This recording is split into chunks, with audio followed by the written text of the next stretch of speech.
नमस्ते दोस्तों, जोहार। मैं अभिषेक चक्रवर्ती आप सभी का फिर से अपने यूट्यूब चैनल पर स्वागत करता हूं। दोस्तों आज क्लास 10th का जो है सामाजिक विज्ञान का एग्जाम था 7 अप्रैल को, और आज जो है एग्जाम में आप लोगों ने एमसीक्यू टाइप के जो क्वेश्चंस थे फर्स्ट टर्म का, उसमें आप लोगों ने कितना सही किया नीचे आप लोग मिला लीजिएगा। मैं उसका आंसर्स बताऊंगा और अंत में आप लोग नीचे कमेंट करके बताइएगा कि 40 में से आप लोगों ने कितने आंसर्स करेक्ट किए। तो दोस्तों अगर आप लोग चैनल पर नए हैं तो चैनल को जरूर सब्सक्राइब कर लीजिएगा ताकि आगे के वीडियोस को नोटिफिकेशन सबसे पहले आपको मिल पाए। पहला क्वेश्चन दोस्तों यहाँ पे देख सकते हैं क्या पूछा गया है, फ्रांस में प्रथम विद्रोह कब हुआ था। तो दोस्तों इसका करेक्ट आंसर क्या हो जाएगा, ऑप्शन 1 जो होगा करेक्ट हो जाएगा, जुलाई 1830 में, जो कि 1830 से कब तक चला था दोस्तों, 1840 तक चला था। ठीक है, तो शुरुआत पूछा गया इसलिए जुलाई 1830 जो होगा इसका करेक्ट हो जाएगा। उसके बाद नेक्स्ट क्वेश्चन पे चलते हैं दोस्तों। क्वेश्चन नंबर 2 में क्या पूछा गया यहाँ पे देख सकते हैं, निम्न में से किसका विश्वास था कि ईश्वर की मर्जी के अनुसार राष्ट्र ही मनुष्यों की प्रकृति इकाई थी। तो दोस्तों यहाँ पे जो है करेक्ट आंसर क्या हो जाएगा, ऑप्शन 3 जो होगा जुसेपे मैसिनी, ये आपका करेक्ट हो जाएगा। अगले क्वेश्चन पे चलते हैं दोस्तों। क्या पूछा गया है, निम्न में से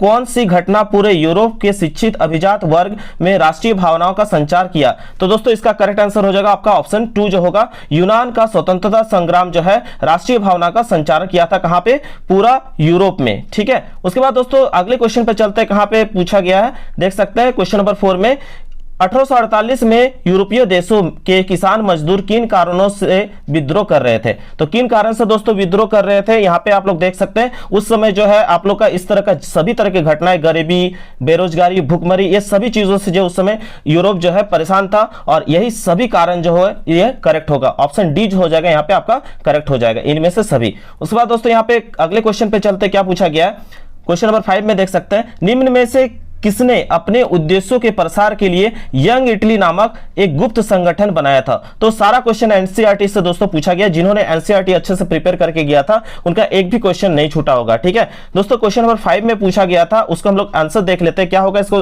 दोस्तों आंसर। इसका आंसर होगा दोस्तों जुसेपे मैसिनी जो होगा इसका करेक्ट हो जाएगा। उसके बाद क्वेश्चन नंबर 6 में क्या पूछा गया दोस्तों, यहाँ पे देख सकते हैं कि प्रथम विश्व युद्ध में रक्षा व्यय में भारी इजाफा होने के कारण खर्च की भरपाई के लिए निम्न में से क्या किया गया। ठीक है, तो दोस्तों इसका करेक्ट आंसर क्या हो जाएगा, क्वेश्चन नंबर 6 का जो होगा इनमें से सभी हो जाएगा, क्योंकि वहां पे युद्ध के नाम पर कर्ज लिया गया था, कर में वृद्धि हो गया था, और सीमा शुल्क भी क्या कर दिया गया था, बढ़ा दिया गया था। तो इसलिए जो होगा ऑप्शन 4 जो होगा यहाँ पे करेक्ट हो जाएगा बिल्कुल। चलिए आगे क्वेश्चन को देख लेते हैं क्या पूछा गया क्वेश्चन नंबर 7 में। नीचे आप लोग कमेंट करके अंत में बताइएगा कि आपका कितना करेक्ट हुआ है। ठीक है, अहिंसा का धर्म सभी भारतीयों को एक सूत्र में बांध सकता है, यह विश्वास किनका था। तो दोस्तों यह विश्वास किनका था दोस्तों, तो सबसे बड़ा अहिंसा का उदाहरण कौन है हमारे देश के लिए, जिसे राष्ट्रपिता के रूप में हम लोग मानते हैं। तो दोस्तों इसका करेक्ट हो जाएगा महात्मा गांधी जो होगा ये करेक्ट होगा। चलिए अगले क्वेश्चन पर चलते हैं, क्या पूछा गया है क्वेश्चन नंबर 8 जो है आपका मॉडल पेपर में भी दिया गया था, जलियांवाला बाग मैदान में अमृतसर के गांव वाले लोग किस मेले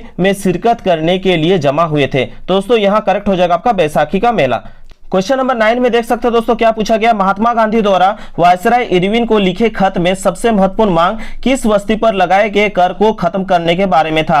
तो दोस्तों आप सभी को मालूम होगा किसके लिए था, नमक के लिए। ठीक है, उसके बाद दोस्तों अगले क्वेश्चन पे चलते हैं, क्या पूछा गया है, हिंद स्वराज नामक पुस्तक किसने लिखा। तो हिंद स्वराज जो है नामक पुस्तक किसने लिखा था, यहाँ पे आपका करेक्ट हो जाएगा आपका महात्मा गांधी। ठीक है, उसके बाद दोस्तों अगले क्वेश्चन पे चलते हैं, क्या पूछा गया, जर्मनी के एकीकरण का श्रेय किसे दिया जाता है। तो जर्मनी के एकीकरण का श्रेय जो है आपका ऑटोमन बिस्मार्क को दिया जाता है। ठीक है, उसके बाद अगले क्वेश्चन पे चलते हैं दोस्तों, और अगर याद रखिएगा कभी जीके में पूछा जाए कि भारत का बिस्मार्क किसे कहा जाता है, तो सरदार वल्लभ भाई पटेल को कहा जाता है, क्योंकि उन्होंने जो 552 देशी रियासत है उनको मिलाने में बहुत बड़ा भूमिका निभाया भारत में, किसने, सरदार वल्लभ भाई पटेल। ठीक है, इसलिए उन्हें भारत का बिस्मार्क और आपका आयरन मैन भी कहा जाता है, लोह पुरुष भी कहा जाता है। क्वेश्चन नंबर 12 में देख सकते हैं दोस्तों क्या पूछा गया, चोरी चोरा कांड किस वर्ष हुआ था। तो चोरी चोरा कांड जो है किस वर्ष हुआ था दोस्तों, याद रखिएगा 5 फरवरी 1922 को हुआ था। 5 फरवरी 1922 को जो है चोरी चोरा कांड हुआ था, जिसके बाद जो है महात्मा गांधी ने असहयोग आंदोलन को क्या कर दिया था,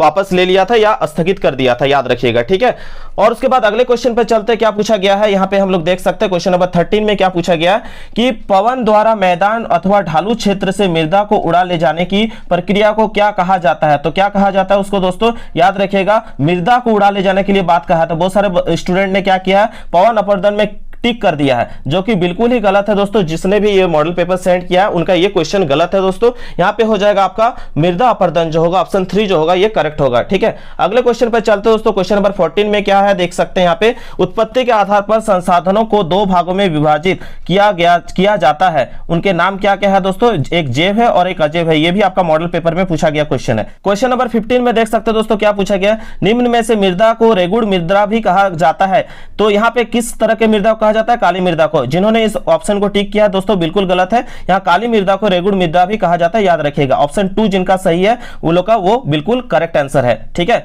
आगे क्वेश्चन को देख सकते हैं दोस्तों क्या पूछा गया। क्वेश्चन नंबर 16 में पूछा गया, जून 1922 में ब्राजील के किस शहर में प्रथम अंतरराष्ट्रीय पृथ्वी सम्मेलन का आयोजन किया गया था। यह भी इजी क्वेश्चन है दोस्तों। क्वेश्चन नंबर 16 जो है इसका करेक्ट आंसर होगा रियो डी जेनेरियो जो होगा ये करेक्ट हो जाएगा। ये भी मॉडल सेट में पूछा गया क्वेश्चन है। अगले क्वेश्चन पे चलते दोस्तों। क्वेश्चन नंबर 17 पे हम लोग देख सकते हैं क्या पूछा गया है कि निम्न में से भारत के किस राज्य में खनिजों और कोयले का प्रचुर भंडार है। तो दोस्तों जानते हैं हम लोग क्या है कि भारत का जो है जिसे हम लोग रूर प्रदेश कहते हैं वो है छोटा नागपुर का पठार। क्या है दोस्तों, छोटा नागपुर का पठार। और छोटा नागपुर पठार में कौन सा क्षेत्र आता है दोस्तों, आप लोग को याद रखना है क्या क्या आ जाएगा, झारखंड, मध्य प्रदेश और छत्तीसगढ़ का जो क्षेत्र है वो पूरी आ जाएगा आपका छोटा नागपुर पठार क्षेत्र के लगभग में, ठीक है। तो यहाँ पे आपका झारखंड, मध्य प्रदेश और छत्तीसगढ़ जो होगा ये करेक्ट हो जाएगा। क्वेश्चन नंबर 18 में क्या पूछा गया दोस्तों देख सकते हैं, भारत में भूमि का कितना प्रतिशत भू क्षेत्र मैदान के रूप में है। तो भू क्षेत्र मैदान के रूप में पूछा गया तो ऑप्शन 2 जो होगा यहाँ पे करेक्ट हो जाएगा 43%, ठीक है। क्वेश्चन नंबर 19 में देख सकते हैं दोस्तों क्या पूछा गया, देश के क्षेत्रफल का लगभग 27% हिस्सा खनिजों, जीवाश्म ईंधन और वनों के अपार संचय के रूप में किस क्षेत्र को जाना जाता है। तो इसका करेक्ट आंसर हो जाएगा दोस्तों पठारी क्षेत्र को, ठीक है। अगले क्वेश्चन पे चलते हैं दोस्तों क्या पूछा गया, यहाँ पे देख सकते हैं पंजाब में भूमि निम्नीकरण का मुख्य कारण क्या है। तो क्या होगा दोस्तों, यहाँ पे गहन खेती जो है गलत होगा दोस्तों। यहाँ पे अधिक सिंचाई जो है इसका मुख्य कारण है, क्योंकि ये बहुत सारे बुक्स वगैरह में जो है गहन खेती और बहुत सारे ऑप्शंस दिए गए, लेकिन इसका मुख्य कारण आप लोग चेक कीजिएगा अच्छे से, तो इसका होगा अधिक सिंचाई जो होगा ये करेक्ट होगा बिल्कुल, ठीक है। अगले क्वेश्चन पे चलते हैं दोस्तों क्या होगा, पूछा गया यहाँ पे 21 नंबर पे देख सकते हैं कि निम्न में से किस प्रांत में सीढ़ीदार सोपानी खेती की जाती है। तो दोस्तों ये आप लोग जानते हैं कि पहाड़ी क्षेत्र में ही जो है सीढ़ीदार सोपानी खेती आप लोग को देखने को मिलेगा। उत्तराखंड जिसे हम लोग उत्तरांचल के नाम से भी जानते हैं, ये आपका करेक्ट हो जाएगा ऑप्शन 2, ठीक है। अगले क्वेश्चन पे चलते हैं दोस्तों क्या पूछा गया है, भारतीय वन्य जीव अधिनियम किस वर्ष लागू किया गया। तो भारतीय वन्य जीव अधिनियम जो है 1972 में लागू किया गया, याद रखिएगा, ठीक है। उसके बाद दोस्तों अगले क्वेश्चन पे चलते हैं क्या पूछा गया कि कौन सी परियोजना सतलुज ब्यास बेसिन में जल विद्युत उत्पादन और सिंचाई दोनों का काम में आती है। तो दोस्तों यहाँ पे क्वेश्चन नंबर 23 का जो करेक्ट आंसर हो जाएगा आपका व्यास परियोजना होगा, ये ऑप्शन नंबर जो है 3 करेक्ट हो जाएगा। उसके बाद दोस्तों क्वेश्चन नंबर 24 पे देख सकते हैं क्या पूछा गया, दुनिया भर में जल की कमी किन कारणों से बढ़ रही है। तो किन कारणों से बढ़ रही है दोस्तों, यहाँ पे सूखा ये भी करेक्ट है, सिंचाई की बढ़ती मांग ये भी करेक्ट है, और जल की व्यर्थ बर्बादी ये भी करेक्ट है। तो इन सभी ऑप्शंस जो है यहाँ पे आप देख रहे हैं, इन सभी कारणों से जो है जल का जो है दुनिया भर में जल की कमी का कारण हम कह सकते हैं। तो ऑप्शन 4 जो होगा यहाँ पे बिल्कुल करेक्ट हो जाएगा, ठीक है। आप लोग सुधार लीजिएगा, जिनका भी ऑप्शन 4 सही है उनका बिल्कुल सही है। इनमें से सभी ऑप्शंस जो है जो दिए गए हैं जिनका मुख्य रूप से कारण क्या है, जल के कमी होने का कारण है, ठीक है। तो ऑप्शन 4 ही करेक्ट होगा इसका, ठीक है। उसके बाद दोस्तों क्वेश्चन नंबर 25 पे देख सकते हैं क्या पूछा गया, बेल्जियम में 1950 और 1960 के दशक में किन भाषा के बोलने वाले समूह के बीच जो है तनाव बढ़ने लगा। तो जो इसका करेक्ट आंसर हो जाएगा आपका फ्रेंच और डच के बीच, ठीक। इसके बाद दोस्तों क्वेश्चन नंबर 26 में देख सकते हैं क्या पूछा गया, श्रीलंका में अधिकतर सिंगली भाषी लोग किस धर्म के मानने वाले हैं। तो सिंगली भाषी जो है किस धर्म के मानने वाले लोग हैं दोस्तों, आप लोग को मालूम होगा ऑप्शन 3 जो होगा बौद्ध धर्म, ये आपका करेक्ट हो जाएगा। उसके बाद दोस्तों अगले क्वेश्चन पे चलते हैं क्या पूछा गया, यहाँ पे देख सकते हैं क्वेश्चन नंबर 27 में लोकतंत्र को एक बुनियादी सिद्धांत के रूप में राजनीतिक शक्ति का स्रोत माना जाता है। ऑप्शन कौन सा करेक्ट हो जाएगा, ऑप्शन 2 जो होगा जनता जो होगा ये करेक्ट हो जाएगा। अगले क्वेश्चन पे चलते हैं दोस्तों क्वेश्चन नंबर 28 पे क्या पूछा गया, सत्ता में भागीदारी की आवश्यकता कहां पड़ती है। तो सत्ता में भागीदारी की आवश्यकता जो है कहां पड़ती है, क्षेत्र, भाषा और जाति के आधार पर समाज बटे समाज में, क्षेत्रीय विभाजन वाले बड़े राज्यों में, प्रत्येक लोकतांत्रिक राज्य में, या इनमें से सभी। तो यहाँ पे जितने भी ऑप्शंस दिए गए ये सभी जो है करेक्ट है, इसलिए ऑप्शन डी जो होगा, ऑप्शन 4 जो होगा ये करेक्ट हो जाएगा, इनमें से सभी। ठीक है, अगले क्वेश्चन पे चलते हैं दोस्तों। क्या पूछा गया यहाँ पे देख सकते हैं 29 नंबर में कि निम्न में से किस प्रकार का टकराव आगे बढ़कर हिंसा और राजनीतिक अस्थिरता का रूप ले लेता है। तो इसका करेक्ट आंसर क्या हो जाएगा दोस्तों, सबसे मुख्य रूप से कारण होगा इसका सामाजिक। क्या होगा दोस्तों, सामाजिक। ठीक है, क्वेश्चन नंबर 30 में क्या पूछा गया दोस्तों, यहाँ पे देख सकते हैं संविधान और विभिन्न स्तर की सरकारों के अधिकार की व्याख्या करने का अधिकार किसे है दोस्तों। तो यहाँ पे व्याख्या करने का अधिकार पूछा गया, इसलिए ऑप्शन 1 जो होगा दोस्तों करेक्ट हो जाएगा, न्यायालय। ठीक है, उसके बाद दोस्तों अगले क्वेश्चन पे चलते हैं। क्या पूछा गया यहाँ पे, पुलिस, व्यापार, वाणिज्य, कृषि और सिंचाई जैसे महत्वपूर्ण विषय किस सूची के अंतर्गत रखे गए हैं। तो किस सूची के अंतर्गत रखे गए दोस्तों, ये जो है राज्य सूची के अंतर्गत रखे गए हैं, समवर्ती सूची में ये नहीं आएगा। ठीक है, क्वेश्चन नंबर 32 क्या पूछा गया दोस्तों, यहाँ पे देख सकते हैं केंद्र शासित प्रदेश वाले इलाकों का शासन चलाने का विशेष अधिकार किस सरकार को प्राप्त है। तो दोस्तों इसका करेक्ट आंसर हो जाएगा ऑप्शन 1 केंद्र सरकार को। ठीक है, क्वेश्चन नंबर 33 में देख सकते हैं दोस्तों क्या पूछा गया, जब केंद्र और राज्य सरकार से शक्तियां लेकर स्थानीय सरकार को दी जाती है तो इसे क्या कहा जाता है दोस्तों, तो इसे कहा जाता है सत्ता का विकेंद्रीकरण, जो कि आप लोग के मॉडल सेट में भी पूछा गया। अगले क्वेश्चन पे चलते हैं दोस्तों। क्वेश्चन नंबर 34 में क्या पूछा गया, आर्थिक विकास के अंतर्गत सम्मिलित लक्ष्य है। ठीक है, तो पूछा गया आर्थिक विकास के अंतर्गत सम्मिलित लक्ष्य है क्या। तो ऑप्शन ए दिया गया नियमित रोजगार, ऑप्शन बी दिया गया स्वतंत्रता, ऑप्शन सी दिया गया आपका बेहतर मजदूरी, ऑप्शन डी दिया गया इनमें से सभी। तो यहाँ पे आपका इनमें से सभी जो होगा करेक्ट हो जाएगा। ठीक है, अगर हम लोग को आर्थिक विकास का लक्ष्य को प्राप्त करना है तो नियमित लोगों को रोजगार देना होगा, उन्हें स्वतंत्रता देनी होगी, उन्हें बेहतर मजदूरी भी देनी होगी, तब जो है हमें आर्थिक विकास के लक्ष्य को हम लोग प्राप्त कर सकते हैं। तो ऑप्शन डी जो होगा करेक्ट हो जाएगा दोस्तों। ठीक है, अगले क्वेश्चन पे चलते हैं दोस्तों। क्वेश्चन नंबर 35 में क्या पूछा गया है, भारत के किस राज्य में गरीबी का प्रतिशत सबसे अधिक है। तो यहां पे आपका करेक्ट हो जाएगा दोस्तों, यहां पे छत्तीसगढ़ जो होगा यहां पे करेक्ट हो जाएगा। ठीक है, और उसके बाद दोस्तों अगले क्वेश्चन पे चलते हैं हम लोग। क्या पूछा गया यहां पे देख सकते हैं, भारत में प्रचंड बेरोजगारी सामान्यतः किस क्षेत्र में दिखाई देती है।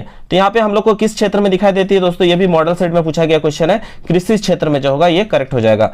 उसके बाद दोस्तों क्वेश्चन नंबर 37 में देख सकते हैं, भारत किस वर्ग के देश में आता है। तो भारत किस वर्ग के देश में आता है दोस्तों, निम्न आय के। ठीक है, क्योंकि भारत जो है विकासशील देश है दोस्तों। ठीक है, अभी पूरा तरह से विकसित नहीं हुआ है और ना ही पूरा तरह से गरीबी इसमें है, और हम नहीं कह सकते यहाँ पे कि जनसंख्या कम है। और ये विकसित देश कौन सा है, अमेरिका है, बड़े बड़े देश जो अभी डेवलप कर चुके हैं अच्छे से। ठीक है, वहाँ का जो मिनिमम जो है इनकम है वहाँ अच्छा है, जिससे लोगों को रोजगार में कोई दिक्कत नहीं होती है। लेकिन भारत जो है यहाँ पे सबसे ज्यादा जो दिक्कत क्या है, यहाँ निम्न आय अभी भी दिया जाता है, और यहाँ जो है पूरी तरह से हमारा देश विकसित नहीं है। हमारा देश क्या है दोस्तों, विकासशील देश है, क्योंकि अभी भी जो है आप लोग देख सकते हैं कि लोगों के पास डिग्रियां है लेकिन लोगों के पास जो है उपलब्ध रोजगार नहीं है। जिस हिसाब से लोगों के पास डिग्री है उस हिसाब से लोगों को नौकरी नहीं मिल पाती है, उन्हें कम वेतन पे ही बहुत जगह काम करने पड़ते हैं। तो दोस्तों यहाँ पे जो है भारत में किस वर्ग के देश के अंतर्गत आते हैं, तो निम्न आय के अंतर्गत आएगा। ठीक है, अगर यहाँ विकासशील दिया रहता तो विकासशील भी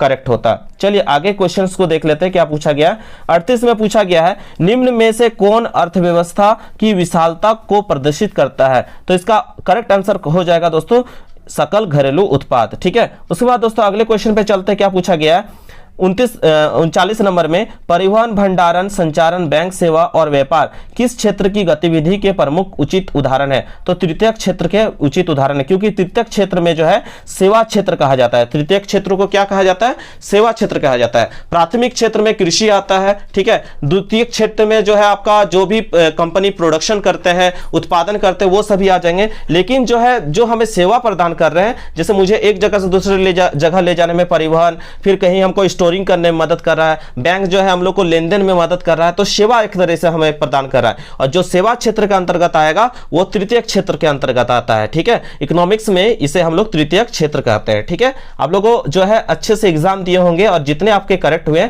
नीचे कमेंट करके जरूर बताइएगा। ठीक है, क्वेश्चन नंबर 40 में जो है आपका क्या पूछा गया है, कृषि क्षेत्र के श्रमिकों में किस प्रकार की बेरोजगारी जो है पाई जाती है। तो किस प्रकार की बेरोजगारी पाई जाती है दोस्तों, तो यहां पे पाई जाती है चक्रीय बेरोजगारी। ठीक है, तो ये आपका करेक्ट हो जाएगा। ठीक है, उसके बाद दोस्तों आप लोग नीचे कमेंट करके बताइए कि आप लोग का 40 में से कितने आंसर्स करेक्ट हुए हैं।